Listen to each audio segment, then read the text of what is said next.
7 perspective shifts to 7 figures in 2025. Let's dive on in. So the first thing, especially in this industry particularly, with all of the ads, the content, and everybody that you guys follow, mostly people are focused on the tactics, the platforms. I know, being inside of a whole bunch of different groups, communities, following a lot of pages and people and gurus and softwares and stuff that you probably follow, I see people asking a lot of tactic-y, software-y, AI agents. It's all focused on tactics and whatnot. And so the truth of the matter is, the number one shift that I believe anyway is you already know how. And I'm about to prove it to you.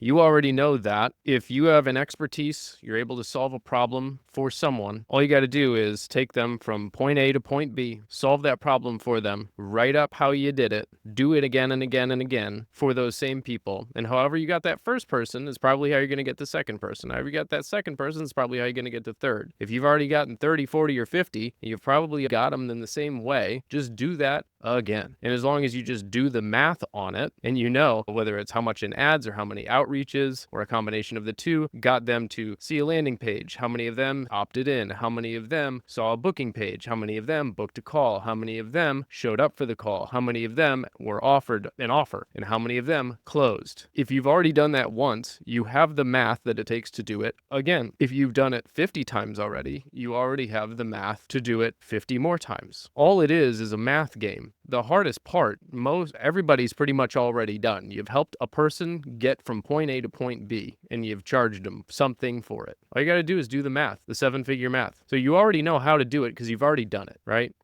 But only still 0.01% of businesses ever get to 7 figures. But it's not because you're lacking tactics. AI agents are not going to do it. They might help, but it's not the 80-20, right? You could totally not do AI agents. You could totally not do all of the fancy shit that you may be thinking about doing right now that you think is going to be the answer. I can just tell you, in my experience, there's not a tactic that's going to be the game changer. You already know this, all right? Perspective shift number 1 is you already know how to do it. And to be clear, by saying, no, I just need this other tactic or whatever, when you've already proven to yourself that you know how to do it, all you're doing is suppressing your own knowledge, your own power. You're suppressing your own ability. You're invalidating yourself. And when you invalidate yourself, you feel badly. And when you feel badly, it's like a downward spiral. So you already know how. And by declaring that you need something else outside of you, all you're doing is invalidating yourself. And when you invalidate yourself, you're now lying to yourself. And when you lie to yourself, you don't feel very good. And so perspective shift number 2 is that you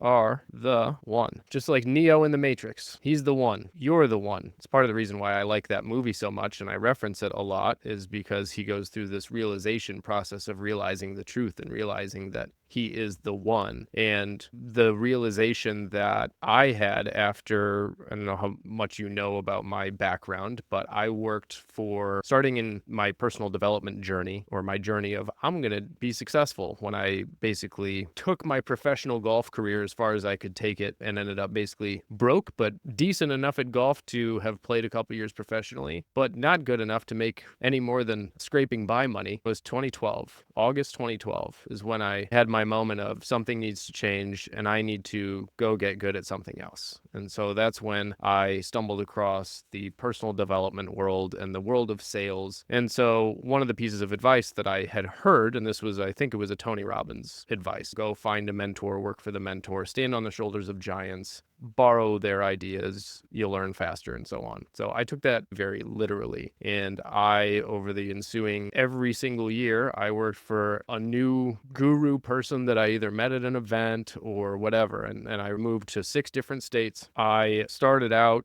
doing Cutco. Then I got sucked into some MLM shit. Then what the hell did I do from that? Then it was energy efficient home improvements, door to door, knocked like 50 or 60,000 doors, and then found out that the leads that I had generated were never called. I wasn't much of a follow-upper guy at that point on seeing the downstream effects of the work that I was doing. So I quickly learned that you got to follow up on what you do to make sure that it gets, and so each each one of these, this was one mentor or another mentor. From there, I went to Portland and sold janitorial services. So this was high ticket, like $100,000 type contracts for large commercial buildings in Portland, Oregon. The guy that I went to go work for there was like the next guy that was like, oh, he's got the answers, because everybody at this level and this level didn't, as far as I was concerned. And so I kept seeking, this person must have the answer. And so I go up there. Turns out he didn't, basically, long story short, have the answers. And so then it went to selling branding services, right? So what is this? We're on year 6 at this point. So it was branding and marketing services for a company that I'm under NDA. But long story short, minimum contract size was $500,000. I brought in a couple of them and got basically paid a finder's fee of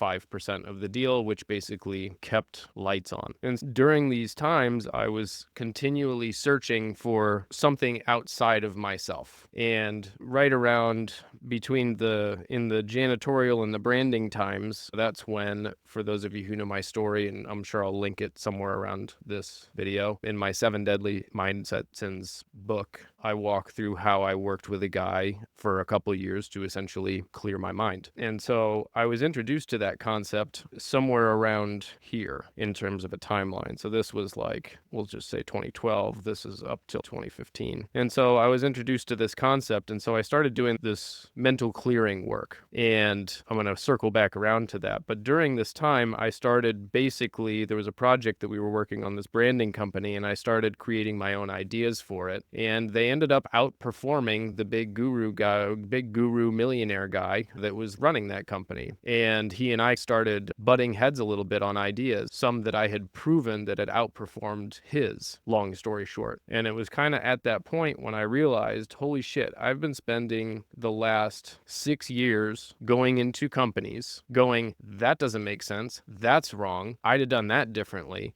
But you're the one who's making all the money. I don't know shit. So I'll just suppress my own knowingness and go with what you think is right, because you seemingly know better than me. And so I kept suppressing my own knowingness because they knew better. And long story short, it took me 6 years of doing this and culminating in one project of kind of realizing that, holy shit, I might be at least competitive to, if not better than, a very high profile marketing and branding guy. And I had proved it to myself. Now, I had proved it to myself prior in different ways by just spotting, this doesn't make sense to me. I'd have done it different, but I kept saying no. I just kept saying, no, I'm not the guy. I don't know what I'm talking about. I don't have any results to back it up. All I've done is read books and shit. So I just shut up.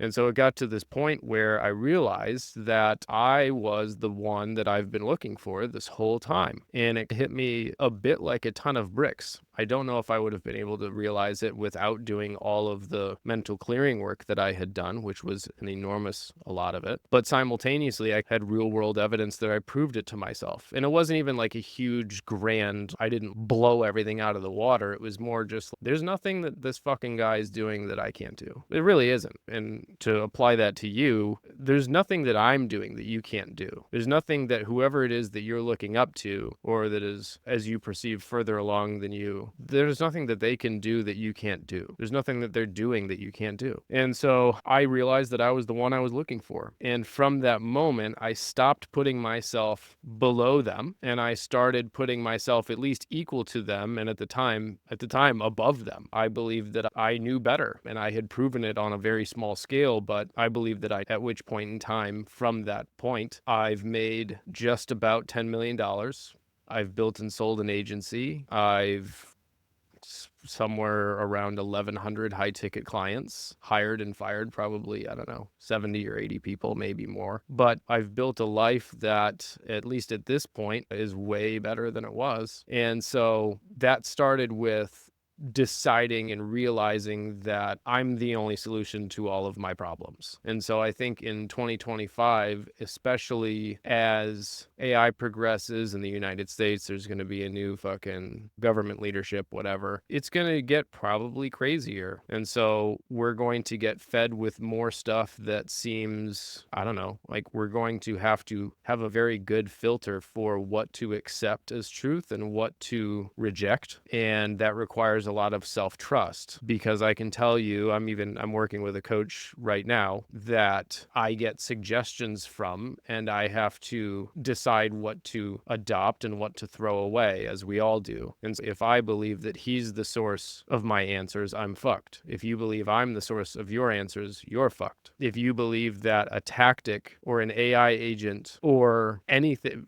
you name it, a platform, a software, a strategy, a business model, whatever is your answer, you're going to give it all of the power. Therefore, you're going to be effect to it. And when you're effect to it, you won't be able to get where you want to go. You'll just be batted around like a fucking pinball machine. So you are the person that you've been looking for. That, I would say, is at least number 2. All right, number 3. This is a good one. Nothing in present time is the real obstacle. So here's what I mean by this. Here's us, and here's time. So here's past, and here's future. And if we're going to be real accurate, this is not us, this is our body. And so we have our body that is in the physical universe, and there's a past time frame and a future time frame. And so I know we have other trainings and videos and shit on this, but as a reminder, the real you is this energy that drives this body. And even if you don't believe this, just play along and watch whatever other content we've got on this that expand this further. Even if you don't believe this, accepting it as a truth will allow you to get further than if you deny this as a truth. What happens is we experience something in present time today that seems to be a big fat problem. So here's a big fat problem. That's my illustration of a problem that happens today, right now. I'm seeing this as a problem. The reality is, the reason and only reason that we're seeing it as a problem is because we have this lens, this perspective lens that shows up that basically skews our vision. And instead of seeing the thing objectively for what it is, given that we know, again, from our other trainings and shit, that everything is neither good nor bad. It just is a thing. So we see something as an obstacle or a problem, or the thing keeping us from scaling, the thing keeping us from doing whatever we're trying to do. The only reason that we see it that way is because of the lens with which we're looking at it through. So this red lens is meant to represent this skewed lens that causes us to look at something in present time as a problem, okay? The only difference between you and the person who is where you want to go is they're not looking at it through that lens. They're looking at it through objective reality. You're looking at it through a lens that causes it to become an obstacle, because everybody deals with the same shit. I have issues. Elon Musk has issues. You have issues. We're all on wildly different ends of the spectrum in terms of success levels. The only difference between those who are, I'll just say, further along or scale quicker, make more money, get what they want, is their perspective on a thing that happens. And so this happens seemingly in present time. The reality is there's something, or let's just say somebody on your team's being a pain in the ass. What's happening is, in the mind, there's a past experience here. So we're going to look at this. These are like slides in a slideshow, as if we were going to go back in time and view this video of this past event. Okay. So we have this past event of something that happened that we viewed at the time as this was a bad thing. So let's say a team member's being a pain in the ass. There's probably lots of events on this chain of events that are similar, of people letting us down, disappointing us, all the way back to the beginning of time, really. There's all these events. And so what happens is they all get carried forward with perceptions and decisions that get made at those times. For example, you're in a sandbox as a kid, you're expecting the other kids to play nice. One of them hits you in the head with a plastic shovel, you cry. You decide people suck. That decision of people suck carries forward with you through the rest of your life. So you'll carry this original event, right? Let's just say this is the original event. You'll carry that forward to the next one. Now you're looking at the next one through, I'm looking at a person through the lens of people suck. I'm expecting them to harm me in some way. Therefore, I either avoid them or act in a way that reaffirms my decision and my reality. So I'll act in a way that re-stimulates them in a way that causes them to do something to harm me, in which case I get to experience that decision that I originally made and reaffirm that decision, because there's one thing that we all want to do as beings, and that is be right. We don't like to be wrong. It's why when you get get in any sort of an argument, you're trying to affirm your righteousness, as is the other person. And even though the other person might know that you're right, they're going to dig in and defend their irrational argument. And you're going to look at them and be like, what the fuck is wrong with you? Nothing's wrong with them. What's happening is there's all these past decisions that they've made that they need to defend about how their reality is shaped. And so these stack, and then they cloud our perception of present time. And in the mind, this present time problem reminds us of that one, and it says those are the same. And so what happens is these reactive patterns just get fired off, having almost nothing to do, in fact, 100% nothing to do with what's happening in present time, and everything to do with what happened in the past and the decisions that we made about it that we're carrying with us forward into present time. So just understand, even just the logical understanding. I know that's a lot to unpack, and that's why I invite you to go to our other, and trainings and shit on this. But that's why it's so important to clear these, is because everything that you perceive right now, even listening to me, you're filtering that through all of the past experiences where somebody taught you something in your 18 years of schooling that you either disagreed with or got bored or whatever it was. All of that is firing off right now, and you're in a constant battle to fight that off. Sometimes it's more intense than others. If I said something that you really vehemently disagreed with, right, that's going to trigger other times in your past where somebody declared and enforced a reality on you and said, this is how it is. And you're going to be like, fuck that. And so all of these things, as we perceive those who are teaching us stuff or guiding us or mentoring us or whatever, unless you've deliberately gone and cleared everything on this past life track, you're at the mercy of those things getting triggered all the time in present time. And so once, for me, so the guy that I'll backtrack on the previous story that I was telling on when I was introduced to this concept of what I'm explaining to you right now, it was the guy who introduced me to my mentor that I worked with for a couple of years. In my book, I call him the Gucci Man. He has since actually passed. But he was explaining to me this concept that I'm explaining to you. And he's like, yeah, you can actually go and get rid of all of that. And I'm like, that's even a fucking thing. That makes sense to me. And I need that. And I first was calling bullshit. I'm just like, there's no way. Like, how is that possible?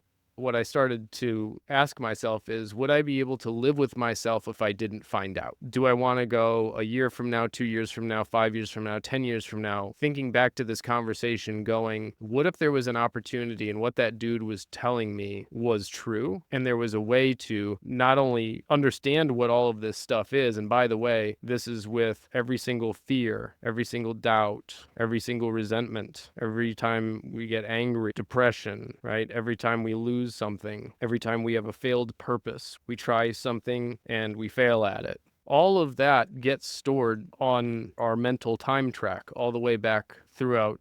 Like, it's happening right now, right? And there's a lot of it. If you were to really visualize this, it would be so overwhelming that there's all these strands that basically just go off and they interconnect with each other. And it's like this big mess that we're carrying with us. And things that happen in present time, all they do is, oh, this is another one like that. Oh, this is another one like that. And our vision of how things are supposed to go, or how things are going, starts to get thicker. This lens starts to get thicker and thicker. And it essentially, we start to forget that we are the one. And what we're doing is we're dragging this past with us into the future as a defense mechanism to avoid that happening again. Because remember, the mind is a mirror. So if it happened once back here, it's going to happen again over here. And so we better avoid it. And the problem is, majority of them are not rational. So when you think you're being rational, you might not be. And that's just the reality of how the mind works. The good news is I did not shy away from the opportunity to find out if all of this was able to actually be gotten rid of. And I'll just say I got rid of enough of it to where I really stopped holding myself back. All of these are like anchors, right? Imagine an anchor at the end of each one of these things. They're all anchors. So if you're ever feeling heavy, it's because you're dragging a whole bunch of shit with you. And so no amount of pushing or grinding or working harder is going to help. So I use this analogy of the drunk sober analogy. It's you're already sober, you're already the Ferrari supercar, but you got a bunch of engine gunk that you're dragging with you, and everybody's seeking more rocket boosters, better roads. They're seeking turbochargers. When the reality is we got to remove the engine gunk and we got to sober up the driver. There's nothing wrong with the car itself. And I think especially as we're going to get bombarded with even more, whether it's AI generated content, AI is going to generate AI, and then that's going to create new tactics and strategies that are fear of missing out, fear of being left behind. All of those we have past events in our past. I do. We all do. And if we're constantly moving forward thinking that we're going to miss out again, we're going to jump at the opportunity of every single thing that says, you can't miss out on this. And that's how we'll get sucked into shiny object syndrome and shit like that, is because we're afraid to miss out on the thing because we've missed out in the past and it made us feel bad. And we're dragging that into the future. When the reality is we need to look at everything objectively and know what to throw away, what is bullshit, what is not, what to use. And that's where the idea of wisdom comes in. Because knowledge is knowing, as I say, a tomato is a fruit. Wisdom is knowing not to use it in a fruit salad. And many of us, all of us, are going to be in 2025 and beyond tempted to put all sorts of weird shit in our fruit salad, because we're going to see ads, we're going to see pieces of content that, especially since I've taught you guys a bit about how the game works. It's what does the audience need to believe in order to buy your shit? That's what everybody's doing. That's what I'm doing. That's what I'm doing right now. I'm trying to sell you on the idea that I believe fundamentally is the number one core idea that drives everything. And that is you, your mind, and how you perceive everything that comes at you and that you do in your life. Because if that is not handled, nothing out there will matter. It just won't matter. You'll either become really uber successful but feel like shit and not know why. Many super financially successful people feel absolutely like shit and have terrible lives that I wouldn't want. Or you just don't execute on anything that actually consistently enough to do step one, you already know how, to actually get anywhere, because you'll just keep jumping from thing to thing, opportunity to opportunity, software to software. And that's because of, and only because of, fear of missing out, resentment of past failures, resentment of other people who said this was going to be the key and it ended up not being, and then you fucking hated them and then decided that the whole industry is a scam, or that all of these are all interconnected. So I've used the example of the mind is like a ball of yarn. There's all of these things that are interconnected and tangled up like this, and that's why your thoughts feel like that. Mine too, by the way, which is why I have the tools that I've created, is to systematically go through and eliminate these and keep them gone, right? Otherwise, I think all of our perceptions are going to be aggressively skewed in 2025 by people basically wielding all of these brand new shiny objects that will just continue to multiply because of the speed at which everything is multiplying and progressing, okay? And to be able to discern is going to be, I believe, the number one skill, is to discern what's good, what's not, what to accept, what to reject, when they all on their surface level sound great. They all will. They're designed to. And so if we're looking at them through a lens of fear, a lot of desire, really got to have it, we're just going to make dumb fucking decisions. And that goes back to Warren Buffett. You can't manage your emotions, you can't manage money. If you can't manage your emotions, you can't manage shit. And the only way that I know to manage emotions is to clean them all up one by fucking one. And it is possible. So thank God I went down that rabbit hole. So I will say, I could probably stop here, but there's a couple more points that I wanted to make here. But these three shifts, if you did nothing else and you turned this off right now, I believe you're going to be further along than 99% of people in 2025. And I believe that especially in 2025, the less human things get, the more people will crave human judgment and wisdom and connection. And most people will be stuck in red lens mode. And so so they'll only connect with people who are looking through also a red lens. And now you're going to have basically the blind leading the blind. And so it doesn't really matter what type of business that you have, but specifically in this industry, helping other people get some sort of a result through a done for you agency type or a coaching, I tell you what to do and you do it type. Most people, first of all, aren't even aware of what I'm sharing right now, which is why most people fail, which is why most people who buy the things that those people sell are also fucked. It's the blind leading the blind, or the fucked leading the fucked. I don't care how you want to say it. And I say that only because it's not their fault. It's just the fact that, first of all, marketing is marketing, and it's designed to push on your emotional triggers. It's designed to push on your past bad experiences. And we must do that in order to sell, to be very clear. It's the only way to sell something is to help somebody go from point A, pain that they don't want, to point B, pleasure that they do want, okay? But there's a difference between being the architect of the game and using these strategically and the pawn in the game being batted around reactively by these. Another way of visualizing this is there's the effect down here. Most people, 99, are down here. 1% are up here. And the only difference is the people up at cause, the people that are only the blue guy, basically, without the occlusion of the lens, they're the people that run the show. And either they just did it automatically, or if you study or listen to many of the most successful people in the world, they've done incredible amounts of work on themselves. I know Hormozi, I have a number of these video clips saved, but Hormozi has one where it sounds like he did something similar to me. He was talking to Jason Capital about, in some just podcast interview or something like that, 90 minutes every day I worked with, he called him a focus coach, and we just shined light on all of the things that were basically had my attention from the past. And once we got clear on what really happened, the objective reality and what it really meant in a way that was supportive, he basically said, I started getting rid of all of this shit. And that's the best thing I've ever done in my life. Now, the biggest problem with that is that's not what people want to hear. What they want to hear is how to configure their Go high level to get more automated AI leads and shit like that. But if you actually listen objectively to what the top 1% say, they're all saying they went through something similar. I know since I had worked with Dan Henry, if you follow him, he says numerous times, I've watched him on his social media,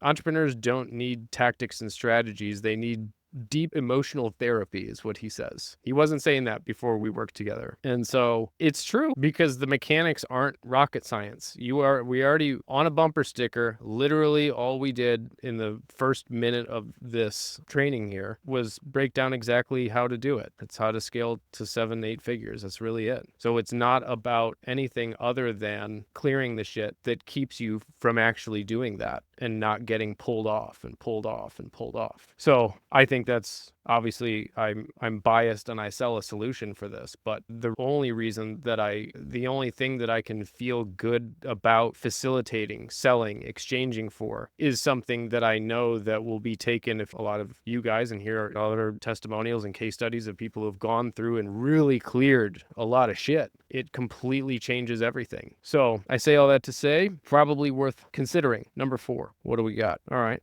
I'll just say life is a math equation. So I've touched on this I think if you guys saw my 10 dimensions training, that's a really good one to dive deep down this rabbit hole. But long story short, on the physical plane that we live on, it's something like this. There's an axis, there's X, Y, and Z axes. It's a 3-dimensional plane. And everything, let's see if I can do this decently. Yeah, maybe. Everything has coordinates in space-time. And so given that y'all live in the physical universe, I live in the physical universe, we exist and have a space in this physical universe somewhere, and we want to get to some other space in the physical universe, we probably should just resign to the fact that this is just how it's put together and learn how to navigate the thing. And the cool thing about it is it's very cut and dry. You're either here or you're here. You're someplace. You're not nowhere.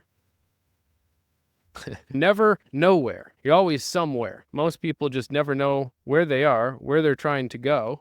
And so they just feel around with their past experiences of their fears that are driving that. So I was lost before. That was scary. I don't want to be lost again. So they resist being lost. That, by the way, which you resist persists. So if you're fighting something, it's just going to stay there. You give it power by fighting it. And so if you're resisting being lost and you hope that magically somehow you get transported somewhere else, maybe somebody else will transport you to somewhere else. But as Jim Rohn said, if you don't plan your life, somebody else will plan it for you. And guess what they have planned for you? Not much. That's the reason. Why am I so big on tracking and measuring? Was because everything has coordinates. How you feel has coordinates. There's an emotional tone scale. If you go through that video and lesson that we have, there's a location that we're all at. There's a specific frequency that our energy that is measurable with instruments. It's not woo-woo shit. It's actually, you can measure the electrical energy that your body, that you emit, and it's going to be on some frequency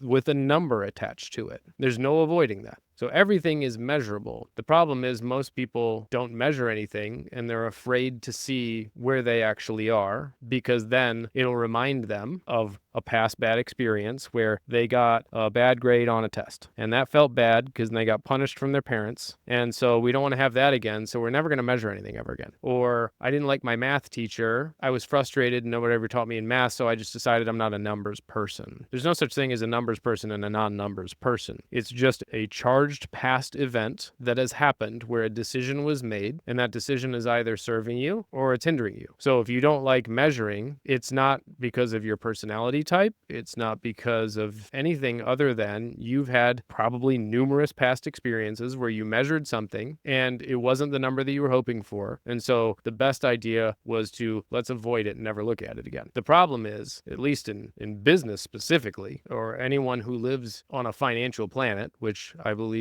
we're all here, I have to pay for stuff. It costs money. Therefore, I got to know how much and how to pay for it. There's no avoiding numbers if you want to navigate the physical universe. Once you clear the shit that you've got on math, numbers, getting clear on a specific situation. One of the biggest things, I think they did I don't know the exact study, but you can Google this. There's tons of these where they had two groups of people that were trying to lose weight. The only difference between the two was one of them had to weigh in every day. The other one did not. Everything else was the same. That was the only thing. And so the people that just looked at where they were lost, 20 or 30% more weight than those who didn't. That one difference is looking at reality. Now, that first time you step on the scale, very painful. You're facing reality. That sucks. You might have thought you weighed less, but you fucking don't. Okay, now that we got that out of the way, clear the charge on that, and let's get to objective reality, because the only decision that we have to move forward on is objective reality. Or what most people do is they compound their mistakes, they compound the lies, and so what happens is they don't want to look at objective reality because of this event back here. And so what they'll do is, instead of solving, as an example, that person might be here and they're trying to get to here. But because they're lying to themselves, they're saying to themselves that they're really here. And so if I use a strategy that should get me from here to here, but I'm actually over here on the red guy, then my strategy is only going to get me to about here. And then I'm going to wonder, how did I not get to the fucking blue dot? It's because you lied to yourself about where you were, or you just didn't look at where you were because you were afraid of finding out where you were. So you applied some strategy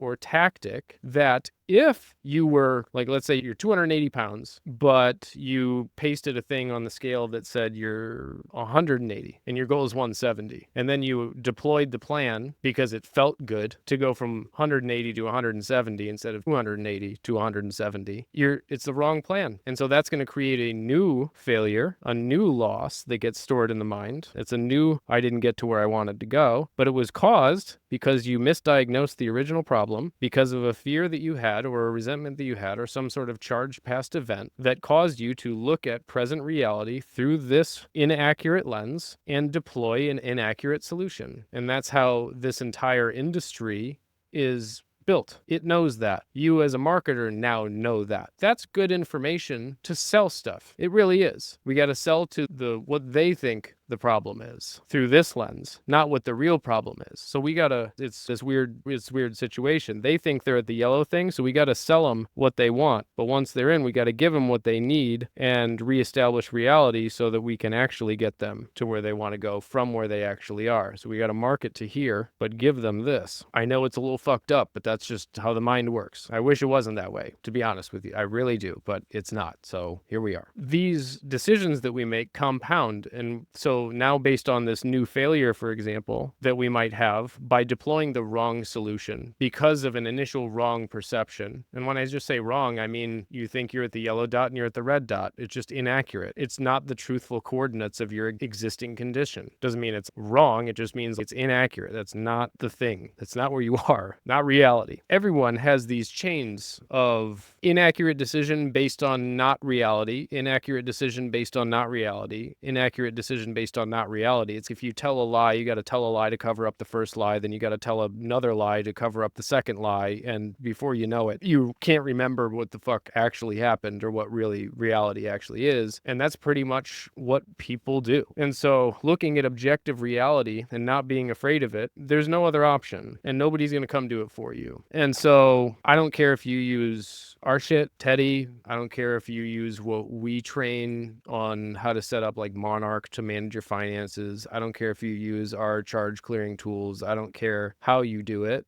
But feeling like you're someplace and actually knowing objectively where you are two entirely different places. And however you want to do it, just get brutally honest about where you're actually at and clear if however you want to do it. I don't care how you do it, but I would use one of our tools and clear whatever that depression or loss or guilt or frustration it is about the reality, and then move the fuck on and deploy a solution that actually is based on objective reality. And as part of that, of course, we have to get clear on where is point B, where do we want to go. So we got to be very hyper clear on where we are and very hyper clear on where we're going. And there's going to be coordinates along the way.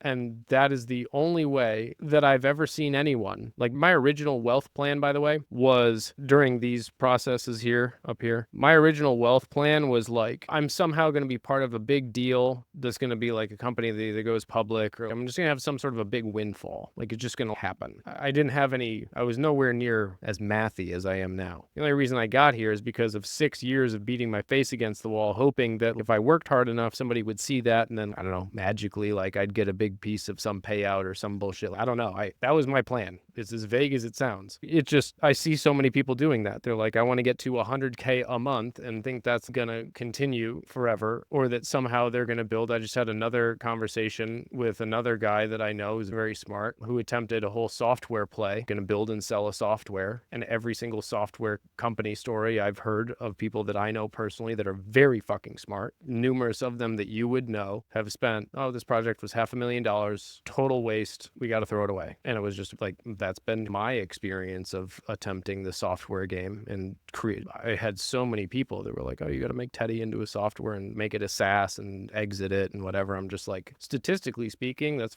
fucking not going to happen. Anyway, so I digress. My point is, wishing and hoping is not a strategy. Wishing and hoping that a big number happens is not a strategy. Saying ambiguous numbers like 100K a month or 10 million or 100 million arbitrarily without doing the math on it is as good as not saying anything. And so that's why I'm like, go through our shit, calculate your freedom number. At least it gives me something to aim at, which is what's the number where you could apply the 4% drawdown rule, meaning you could draw down on 4% of your portfolio of investments in perpetuity and never need to work again and still fund your ideal lifestyle. So like my freedom number is $25 million.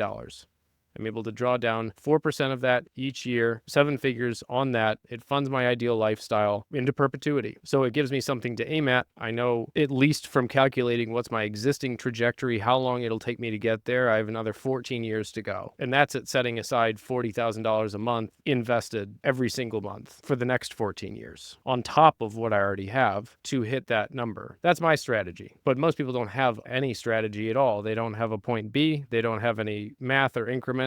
I was this way too. I'm like, don't let anybody tell you to think small. So I was like, all right, cool. I'm going to make $10 million next year. This is like 2013. How? I don't know yet, but it's possible if I believe it. It's like that. I don't know. I've never seen that one work. You got to measure. You got to be pragmatic. You got to clear whatever bullshit thoughts and beliefs you have on math. There are no exceptions. And you're either going to decide right now that there are no exceptions, or you're going to find out 3, 6, 9, 12 months or years down the road that like, hey, maybe that fucking guy was right. It took me 6 years of basically thinking that I knew better to realize that I didn't. So I don't know. My hope is that this kind of makes you rethink your strategy or lack thereof. We'll do number 5 here. And I think we've looped a few into it. So maybe, I don't know. We'll see where this one goes. But you need to create your identity. So it's one thing to be clear on where you want to go, like financially or stuff that's relatively easy to measure. It's another thing to create your identity of who you're going to be. So who do you need to be in order to get to that place that you want to get to? It will not happen by accident. To be clear, as you go through and do more mental work, charge clearing, and all of this shit, you will start to operate differently and naturally make different decisions, and your identity will shift. To add rocket fuel to that and make it even clearer, we have to define who we need to be, and that includes purpose, values, principles, right? And any other attributes. It can be all the way to like, how do I want myself to look? How do I want to feel? What do I want to spend my time doing, my actions? If those aren't written down deliberately, you're going to just reactively be the person that you were yesterday. And therefore, you're going to reactively do the things you did yesterday. And if what you're doing right now is getting you incrementally from your point A to point B, right? If it's getting you there, keep doing it. If it's obvious that you're on track and you're on a pace that you like and you're what you're on pace for, in good shape, in which case I would write down and document what is your purpose, values, principles, attributes, all this shit that you're doing right now, so that in case you ever went off into left field, you can bring yourself back on. Most people don't have anything defined or written down. So even if they hit a sweet spot, they never documented why or what they were doing. And so then they'll go from, oh, I'm not in a sweet spot, to then they hit the sweet spot, but then they like overcorrect and then they go out over here when they kind of had nailed it somewhere in here.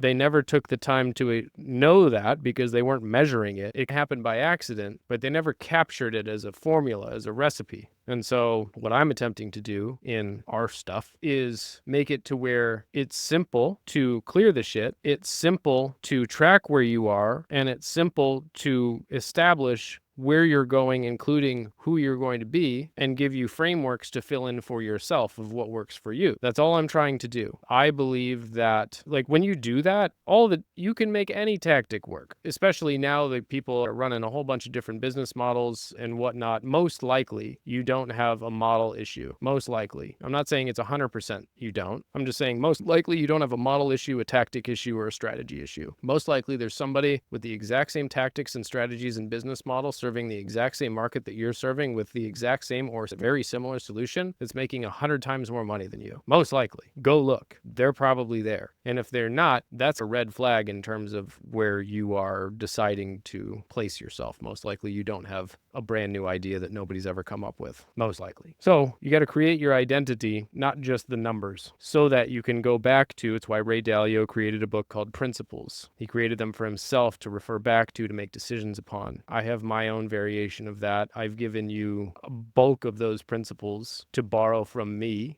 but create your own. If you're not clear on where you're going and who you need to be at that point and who you're trying to be, then you'll get what you focus on. And if what you're focused on is occluded by this big old fat fucking red lens of all of the shit that you've gone through in your life that says, I can't be that good looking, I can't be that successful, and you start making decisions reactively based on your past experiences, you're only then going to, first of all, each one of those things is a lie. Of course, you can do anything. You're the one. When you lie to yourself like that regularly, you then create solutions. It's a lie to cover up another lie, and it's this downward spiral. And that's why, despite, even if you weren't 100% clear on where you were, and all you did was get rid of all of this the shit, you'd naturally, when I say all the shit, all this stuff, you get rid of all that stuff, you naturally seek clarity. You naturally seek reality and truth. Most people seek lies reactively. That's what they do. The lie of passive income, for example. That's a lie. There's no such thing. There's income that's leveraged income, but there's no such thing as actual passive income. Somebody had to do something to create it at some point. There's income that requires more work than others, but there's no such thing as income that just created itself out of thin air that nobody did a single fucking thing. So it's a lie. So people pursue take their entire lives to pursue something that doesn't exist. And so when you do that, you're basically, it's a compounding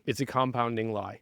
And so those who get to 7, 8, 9 figures, those who get to, $1 billion, right? Multiple billions. The only way to do that is by changing the physical universe to where it creates that result. And the only way to change that physical universe is by being very objective on what you're trying to change and the current reality of the state that you're trying to change. If Elon was trying to say, let's improve the capacity of the Tesla battery, and he said, how much is the capacity right now? And the answer was 100. And that was the real truth. But it feels it's already at 1,000, so I think we're good. And then cars started dying on the side of the road. People would be like, does Elon know how to read a fucking battery meter? So the only way to create the objective reality that you actually want, to make it real, is to get honest with yourself about everything, about where you are. So when I say point A to point B on this physical universe grid, I don't just mean a financial situation or a business KPI. I mean, like, everything in your life has a place on this physical grid. And the more that you try to act like it's not that way or affirm that it's not that way, like, you can't just sit there and say, I'm rich while you're broke. What you can do, though, is you can acknowledge the ways in which you are rich. I made a post the other day about how a thing that I do to reframe if I'm feeling poor, which, by the way, the more money that you make, the poorer that you will feel. Because as soon as you hit 10K a month, you realize how achievable 20K is. As soon as you hit 20K a month, you realize how hilariously achievable 50K is. That doesn't stop, and it only gets worse in terms of the comparison game, because you start to realize how small $1 million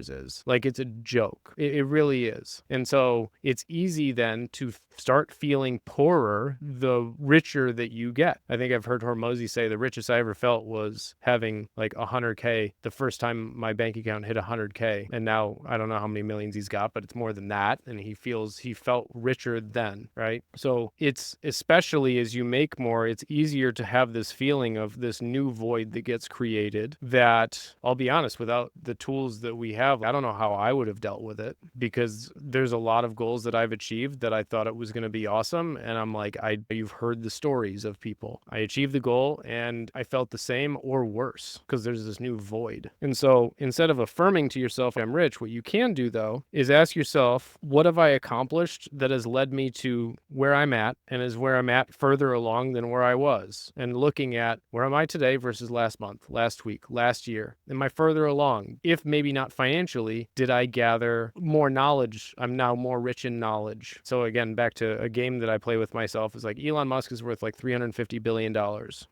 Given that energy is neither gained nor lost, it's only transformed or transferred from one form to another, Elon's no richer than me. My wealth just has a different form. So if you offered me $355 billion, now to be clear, when you play this game, and this is the reality, I can't have Elon's wealth without having everything else in Elon's life also go the exact same way. Otherwise, I wouldn't have thought the way he thought to create what he created. So you can't pick and choose bits and pieces when you play this game. Would I trade my wife, my son, my dog, my experiences? Like, when you start to think about if you're in a relationship that you like, okay, you couldn't pay me enough to get rid of all of that. The easiest one for me, I love my dog. He's great. And he's one of those that if you've seen a picture of him, you look at him and you're just like, you can't not love the guy. And then I play this game just occasionally. It's like, how much would you have to pay me to sell Charlie? I don't have a number. It's because even if I took $350 billion, let's just say, sounds awesome. Now, to be clear, I would consider this. I would look at alternatives in terms of how can I get him back? But if the rule is you can't, like, how could I hire the entire CIA to go get him back and do a back end deal? No, none of that. I just sell him. It's a clean transaction and there's no getting him back. Would I take $350 billion? did, I would have to live the rest of my life knowing that I sold that guy that I love, that has provided a lot of joy to me and my family. And I would, every time I spent a dollar of that 350 billion, I would know, I would think of Charlie and where is he and is he okay? I would. And it would make all the Bugattis and jets in the world, I don't know. It's tough to actually put yourself in that situation. I understand. However, the reality is if you offered me, let's like choose a smaller number. If you offered me 10 million, absolutely not. That means I have 10 million worth of wealth. Definition. Now, nobody's offered that, but I would turn it down. No question. And there's health that I have that Elon Musk doesn't. There's youth that I have. There's certainly, I don't want Elon's relationships and his family life. Go just Google that. You'll see why. I don't want his body. I don't want all the pressure that he's got. I don't want that. And understanding that I would not trade my life for Elon Musk's, that means that my life must be worth its own variation of 350 some odd billion dollars. So instead of affirming I'm rich while looking at a bank account that isn't 350 billion and hoping that makes it go up, I start to look at what have I learned? Where else do I have the wealth that I'm currently thinking that I don't? Because it's there. So instead of affirming something that you know in the back of your mind is bullshit, start affirming, what did I learn in the last week that I didn't know? How am I further along this week? Even if I lost money over the last week, how am I further along? What lesson did I learn? How much is that going to make me in the future? And a lot of I would do a grief and loss tool as well if you feel like you've lost something. But it's these types of things that will help you reaffirm your identity as a rich, powerful individual on this planet. It's not a manufactured bullshit story that you just say enough in the mirror and it happens. You have to look for reasons why you're already the rich, powerful, awesome person. They're there, but I do know that to the degree that you have this stuff, the more objectively that you try to do this stuff, the more you'll re-stimulate all of these things that'll come in and basically start to occlude your vision around what is possible for your identity and all of this stuff. So anytime you try to do a creation process, it's going to remind you of all the times that you tried to create something and you failed, which is a lot more than you succeeded. Me too. Everyone is. And so without clearing those, you're going to go into, I'm going to create this thing, but now all of a sudden barrier, obstacle, I can't, smaller, that's not me, that's not me, that's not me. And you just reactively downward spiral, no matter how much you try to fucking pump yourself up. All that to say, all of this right in here is the foundation of everything that I'm about. You take you everywhere that you go. And if you're dragging anchors with you, you're fucked. Unless your goal is to drag anchors with you and be fucked, in which case you've won the game. But if it's not, you got to get rid of them. I believe there's no better way to spend time, because as Jim Rohn said, you have to work harder on yourself than you do on your job. And so that's very ambiguous in and of itself, but that's why I created for myself and you a system to work hard on yourself. And when you do that, you don't have to work as hard on your job, is because you make better decisions with the information that you already have, the tactics and the strategies that you already have. And that's a lot easier to do than continually reinvent, migrate to a new platform, launch a new fucking strategy, a new tactic, a new campaign, learn a whole fucking new thing. There's still like vending machine businesses that will, like, as long as there's humans that get hungry while they're in a fucking corner of a building and there's food in there and there's a way to pay for it, no real innovation needed there. In the same way, just because innovation is constantly presented to you and the ads and the people say you're going to get left behind if you don't, there's validity. It's worth looking at, but most likely all that's designed to do is get you to buy their thing or sign up for the software that they're an affiliate for or something like that. They have an agenda, and that's fine. I have an agenda with this. My agenda is to get your attention off of that doesn't matter as much and onto this, which is the foundation of your whole fucking life. So that's my agenda. That's my hidden in plain sight. That's my secret manipulative agenda for this, is I want you to not focus on all the shit that doesn't matter and it's going to change when you already have proven that you know what to do. The only reason that you're not where you want to be is because you have all these things firing off. They're going like, what if I did it this way and it didn't work? And then I better do it this way. What if they're right and I'm wrong? All of that shit needs to be cleared. That's all. You do that. Everything else starts to take care of itself, because you're now going to be able to see, oh, I see what that guy's doing in that ad. Not only am I appreciate he's doing a really good job, I'm not going to get sucked into that, but I am going to use type of a approach in an ad I'm about to launch because I could see how that would work to trigger the buying motives in my target audience. So in my advertising, like I am very much, get to 100K, 200K, 500K, a million a month in your online business just by changing how you think. I have the track record of doing that and the documented testimonials and people saying that, but I don't lead with clear your emotional shit because that's not the trigger that my audience wants to fucking hear. I don't like necessarily using that, but I use it because if I started with clear your emotional shit, it'd be like, I don't have an emotional shit because a past experience of them being vulnerable created a situation that caused pain for them. So they decided that I'm not going to be vulnerable. Therefore, I'm going to declare that I don't have any shit to clear. I got my shit together. And so immediately I will have buying resistance because of a past experience of somebody being vulnerable or admitting that they have feelings or some shit like that, where most people's families, especially my generation, like feelings weren't a thing that were discussed. It's like the whole fucking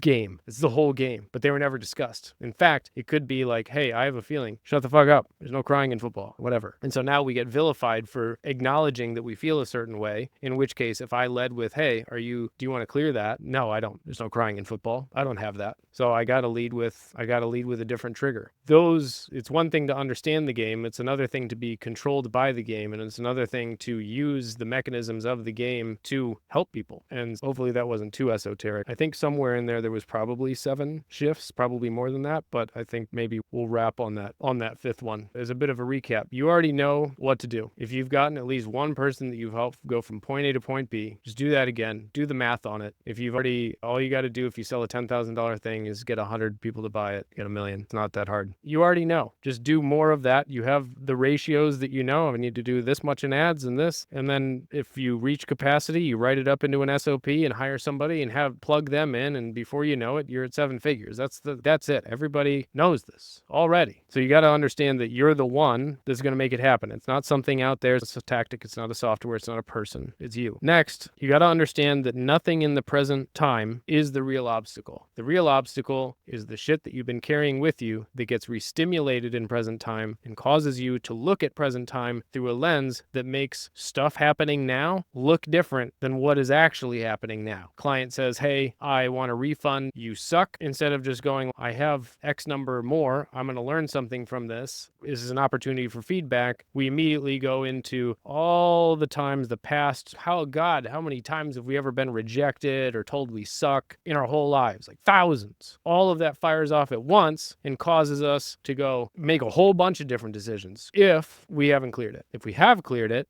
it's an opportunity. If we haven't cleared it, it's a reason to continue to agree that we suck. And then we'll start to, this whole thing needs an overhaul. Maybe, or maybe they were just a fucking lunatic. I don't know. But the only way to really have a correct diagnosis is to look objectively. And the only way to look objectively is to not be occluded by past experiences. And life is a math equation. Everything has coordinates. Everything has something that can be labeled with a value. Everything that you feel, everything that you see, everything that you want. And the more that we start valuing things and putting things on some sort of a scale of here's where it is, here's where I want it to be, here's where it used to be. Now we can see, are we making progress? Are we not? And then we need to acknowledge the progress that we've made. And it's a lot easier to do that if you're tracking it and you can look back and be like, oh yeah, this time last year I was here. Holy fuck, I've come a long way. Now all of a sudden you start to reaffirm the identity that hopefully you're creating and remind yourself that you are a person who grows, you are a person who makes progress, and then you start to document those into values and principles that got you there, and then do more of that, and you'll probably accelerate your rate of growth so that this time next year when you look back, you'll be like, damn, 2 years ago, that was some fucked up shit. Last year, who the fuck is that guy? And now you look at this year and you're like, damn, I've come a long way. If I'm feeling some type of way, I just go and zoom out and look at my net worth from 2017, the day I started tracking it. It was 0. In fact, it was negative $19,000. So if I'm ever feeling like some type of way, when in doubt, zoom out. But you can't zoom out to look at anything if there's nothing to look at. You can only go based on feelings. And if you're feeling right now, it feels like right now sucks. And without knowledge of this, you'll just be like, I suck. When the reality is everybody watching this is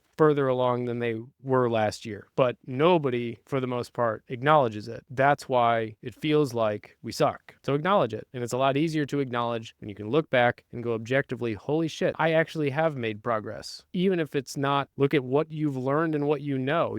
There's more stuff that you know now than you knew then. That's more potential utility. That makes you richer. Getting clear on who you need to be and documenting what works along the way and getting very just hyper clear about reality. I think as we go throughout 2025, 2026, it's only going to get weirder and more fucked up, in my opinion, out there. There's only going to be more external stimuli that's going to trigger us, whether it's the damn drone shit, if they're about to do a whole, oh, look, the conspiracy theory a couple of years ago was like, oh, they're going to stage an alien invasion. Maybe this is the beginning of the fucking that stage. I don't fucking know. I don't know. Maybe it's real goddamn aliens and we're all fucked. Either way, all of those fears need to be cleared. I really don't. At the end of the day, if I'm going to go out, I don't know, I'm just going to go out doing what I believe is the best thing that I could possibly do. And that is doing what I'm doing right now. Like, at the very least, prepare you for, if you're going to go out, you can go out looking at objective reality and going like, damn, ain't that fucking something? I got to be one of the ones in the Independence Day, like the reality one. Like, whoa, that was nuts. Sounds cool. It's a lot cooler than like, I'm afraid and cowering in a corner. Like, I don't know, just like, how do you want to go out? I want to go out. Let's have some fucking fun with this, because this is only going to happen once probably,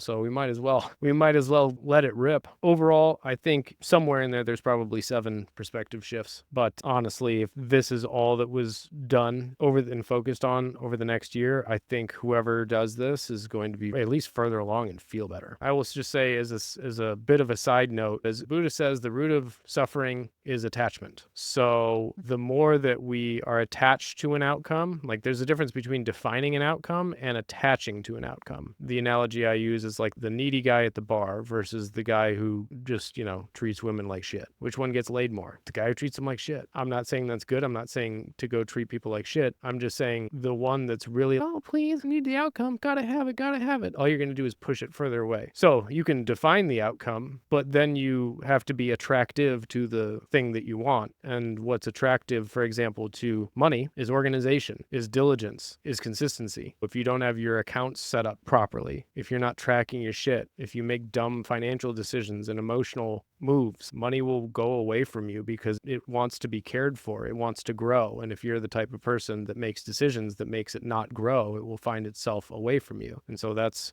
why you got to basically get your shit together. But infatuations are the cause of everything, really. We react to the future thing that we're very attached to, and then instantly that fires off all of the fears and the doubts that are also attached to that thing of past experiences where we wanted the thing really bad, but we didn't get it. So it all needs to be cleared. All right. So if that video was valuable to you, be sure to like, subscribe, and all that stuff, and probably just watch the next one that YouTube has served up for you on your screen.